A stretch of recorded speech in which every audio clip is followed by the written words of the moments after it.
Hello दोस्तों, आज मैं आपके सामने एक इंटरेस्टिंग वीडियो लेके आया हूँ जो कि है प्रेजेंट परफेक्ट कंटिन्यूअस टेंस की। ठीक है, जैसा कि हम पिछली 3 वीडियोस में देख चुके हैं कि हमने प्रेजेंट इंडेफिनिट पढ़ा है, प्रेजेंट कंटिन्यूअस पढ़ा है और प्रेजेंट परफेक्ट पढ़ा है। जो प्रेजेंट इंडेफिनिट था वो हमारी रिसेंटली एक्टिविटी के लिए था, जैसे हम डेली रूटीन्स में जो काम करते हैं, यूनिवर्सल ट्रुथ होता है और हमारे डेली रूटीन्स होते हैं, हैबिट्स होते हैं। ठीक है, उसके बाद हमने कंटिन्यूअस टेंस की बात करी थी। कंटिन्यूअस टेंस में हम जो रूटीन जो फॉलो करते हैं वो हम स्टार्ट कर देते हैं लेकिन ख़त्म नहीं करते हैं। काम हमारा शुरू हो गया होता है लेकिन हमने काम ख़त्म नहीं किया होता है। अब हम बात करेंगे प्रेजेंट परफेक्ट की बात। तो प्रेजेंट परफेक्ट में हमने जो काम किया है वो फिनिश कर चुका, मतलब रिसेंट में वो काम हो चुका है। जो तुम काम कंटिन्यूअस में कर रहे थे वो फिनिश हो चुका है। अब हम बात करेंगे प्रेजेंट परफेक्ट कंटिन्यूअस टेंस की।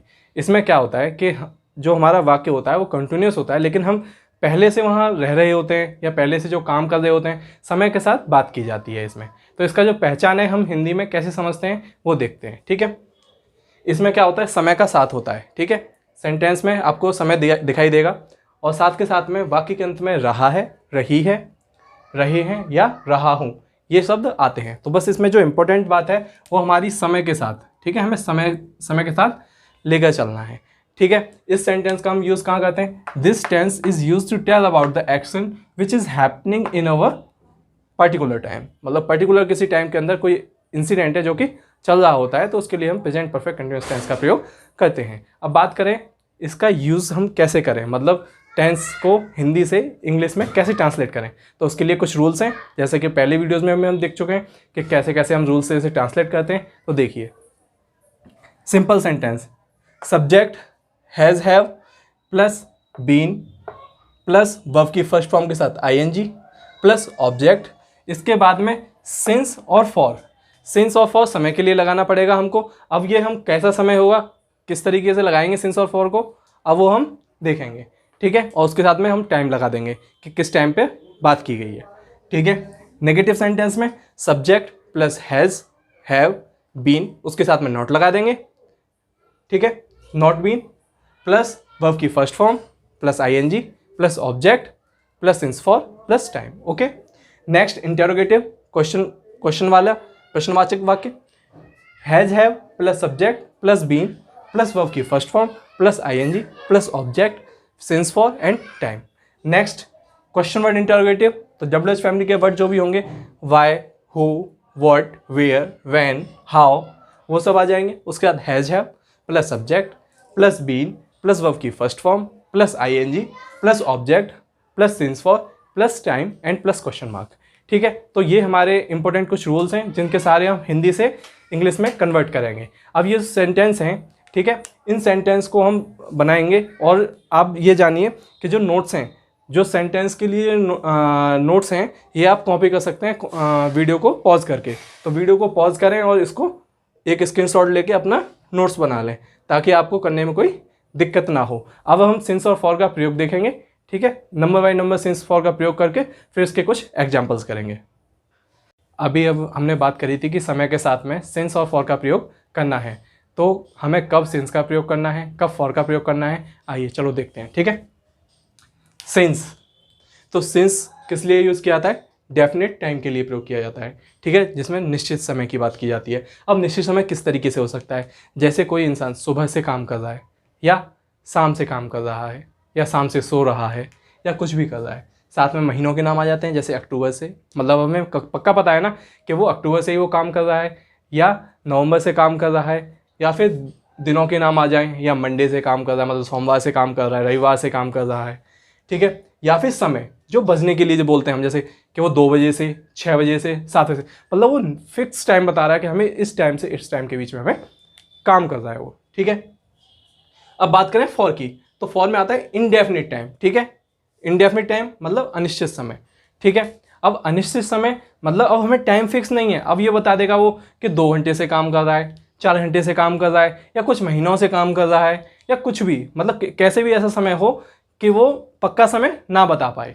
ठीक है, जैसे अब देखेंगे हम कि 2 घंटे, 5 साल, 5 दिन, कुछ महीने आदि। ठीक है, use of has and have मैंने पहले भी वीडियो में बताया था, क्योंकि मैंने प्रेजेंट परफेक्ट टेंस बताया है, उसमें हैज़ और हैव का प्रयोग बताया था आपको। इसी तरीके से इसमें देख लीजिए, use of has, he, she, it, name और सिंगुलर नाउन।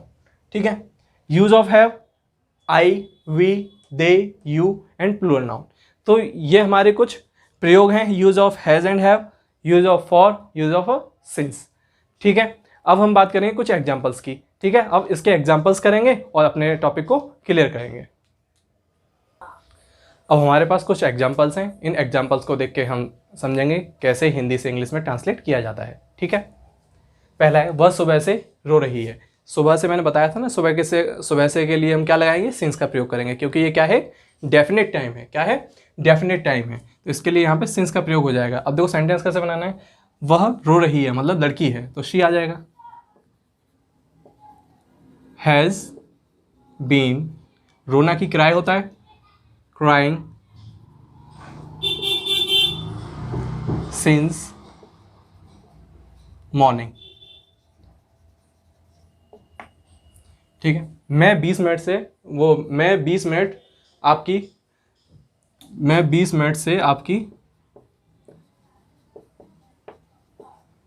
प्रतीक्षा नहीं कर रहा हूँ। ठीक है। मैं 20 मिनट से आपकी प्रतीक्षा नहीं कर रहा हूँ। अब जो 20 मिनट है, अब यहाँ पे आपको लग रहा होगा ये डेफिनेट टाइम बता रहा है, लेकिन हमें 20 मिनट ये तो नहीं पता है ना कि वो कब का 20 मिनट है, दिन का 20 मिनट है, रात का 20 मिनट है, किस घंटे का 20 मिनट है, हमें कुछ भी आइडिया नहीं है। इसलिए यहाँ पे हमें फॉर का ही प्रयोग करना है। ठीक है। तो टेंशन नहीं लेनी है, सीधा कहते चले जाएंगे। आई हैव, उसके बाद not been, waiting for you for 20 minutes.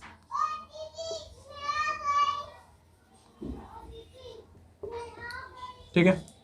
क्या वह 2 दिन से लिख रहा है, तो यहाँ इंटरोगेटिव सेंटेंस है। ठीक है। तो हैव, लड़का है तो ही लगा देना है। Have he been writing for 2 days,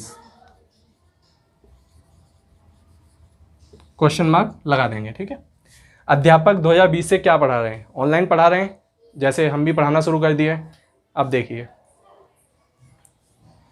क्या बीच में आ गया है, क्वेश्चन वर्ड इंटरोगेटिव बन गया हमारा। इसमें क्या लगा देंगे, व्हाट। अध्यापक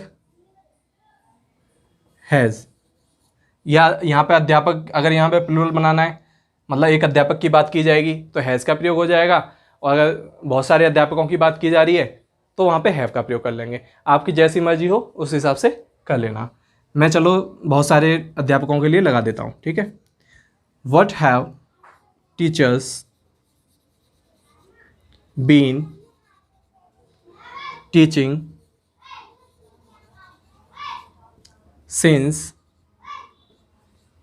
2020। ठीक है। सिंस 2020 मतलब 2020, कोई सन की बात की गई, कोई वर्ष की बात की गई है, तो उसके लिए हमने सिंस का प्रयोग कर दिया है। अभी हम 2-4 एग्जांपल्स और बताते हैं, उसके बाद आपको बिल्कुल ही क्लियर हो जाएगा। ठीक है। अब कुछ और सेंटेंसेज हैं, कुछ और एग्जांपल्स हैं, जरा उन्हें और देखते हैं। ठीक है। क्या आप इस मकान में 5 वर्ष से रह रहे हैं। ठीक है। तो आप हैव, यू, बीन, रहना की लिव और आईएनजी लगा देंगे तो living. Have you been living in this house for 5 years, question mark. बूढ़ी औरत दोपहर से करा रही है। अब दोपहर में कितने बज रहे हैं वो हमें नहीं पता है, लेकिन दोपहर क्या है, एक पक्का समय है, इतने बजे से लेके इतने बजे तक का समय हमारा कंफर्म है, इसलिए दोपहर के साथ हमें सिंस का प्रयोग करना है। ठीक है। बूढ़ी औरत, the old woman, the old woman has been, कराहना की, जैसे कराहना का अर्थ होता है जैसे दर्द होता है ना, दर्द में जो आवाज़ निकलती है उसके लिए आता है ग्रोनिंग। ठीक है। तो उसकी स्पेलिंग है GROANING, ग्रोनिंग। ठीक है। ग्रोनिंग सिंस आफ्टरनून, आफ्टरनून, और either you can use Noon only. Okay, हम इस विद्यालय में कई वर्षों से पढ़ा रहे हैं, कई वर्षों से पढ़ रहे हैं, सॉरी, हम इस विद्यालय में कई वर्षों से पढ़ रहे हैं। ठीक है, we have been studying in this school, कई वर्ष, अब हमें कंफर्म तो है नहीं है तो फॉर का प्रयोग करेंगे, फॉर मैनी ईयर्स। ठीक है, तुम बहुत देर से बात कर रहे हो, बहुत देर है, हमें भी समय का इसमें कुछ अंदाजा नहीं है कि कितने समय हो गया है बात करते हो, मतलब बहुत देर से बात कर रहे हैं। ठीक है, you have been talking for a long time. ठीक है, तो ये हमारे कुछ एग्जाम्पल्स हो गए। ठीक है, अब इन्हें देख के आप और भी सेंटेंस क्रिएट कर सकते हो। अगर आपको कोई समस्या होती है ना, कोई भी प्रॉब्लम होती है, तो मेरे कमेंट में सीधा लिख के डाल दीजिए कि हमें सर इसमें दिक्कत है, आप इसका सॉल्यूशन बता दीजिए, तो मैं उसमें आपको नेक्स्ट वीडियो में आपकी प्रॉब्लम का सॉल्यूशन लेके भी आ जाऊँगा। अब जो हमने इसका प्रेजेंट टेंस को ख़त्म कर लिया है, तो प्रेजेंट टेंस को ख़त्म करने के बाद में अब हम एक मिसलेनियस एक्सरसाइज लेके आएंगे, जिसमें हम सभी टेंसेस को एक साथ करेंगे, मतलब चारों के चारों को हम एक बार दोबारा से रिपीट करेंगे। ठीक है, तो ऐसे ही वीडियो को देखते रहिए, लाइक भी करिए अगर अच्छा लगता है तो, सब्सक्राइब कीजिए एंड शेयर भी कीजिए। आपके सभी दोस्तों के पास शेयर होगा तो वो लोग देखेंगे और वो भी पढ़ पाएंगे। अभी हर एक कोई नहीं स्कूल जा पा रहा है, ट्यूशन भी मुश्किल से जा पा रहे हैं, तो आप देखिए, वीडियो को लाइक भी कीजिए, शेयर भी कीजिए। ठीक है, सब्सक्राइब जरूर करें। Thank you.